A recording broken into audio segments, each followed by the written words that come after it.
వైఎస్ఆర్సీపీ ప్రభుత్వం 5 సంవత్సరాల్లో కేవలం 1,06,000 మందికి మాత్రమే స్కిల్ డెవలప్మెంట్లో శిక్షణ ఇవ్వటం జరిగింది. అదే తెలుగుదేశం పార్టీ ప్రభుత్వంలో 5 సంవత్సరాల్లో 2,13,000 మందికి శిక్షణ ఇచ్చి దాంట్లో 64,000 మందికి ఉపాధి కల్పించడం జరిగింది. దాంట్లో సిమెన్స్ స్కిల్ డెవలప్మెంట్ సెంటర్స్ పెట్టారు. అన్ని ఇంజనీరింగ్ కాలేజీల్లో 42 సెంటర్లు పెట్టి వాళ్ళు సిమెన్స్తో కలిసి ఎంత శిక్షణ ఇచ్చారు, ఎంతమందికి ఉపాధి కల్పించారనేది మనందరికీ తెలుసు.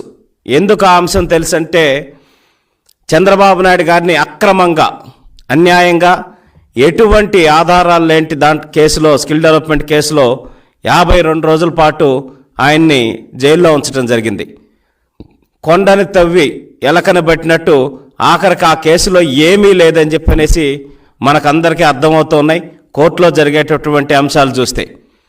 42 స్కిల్ డెవలప్మెంట్ సెంటర్లో గ్రామీణ ప్రాంతాల్లో పాలిటెక్నిక్ వాళ్ళకి కావచ్చు, ఇంజనీరింగ్ వాళ్ళకి కావచ్చు, ఎన్నో రకాలైన రియల్ టైం శిక్షణ కార్యక్రమాలు ఇచ్చి, అది ఆటోమొబైల్లో కావచ్చు, ఎలక్ట్రానిక్స్లో కావచ్చు, ఇట్లా సాఫ్ట్వేర్ డిజైన్ టూల్స్ సాఫ్ట్వేర్స్ మీద కావచ్చు, వాటన్నిటి మీద ఇచ్చి వాళ్ళందరికీ శిక్షణతో పాటు ఉద్యోగ అవకాశాలు కూడా కల్పించడం జరిగింది.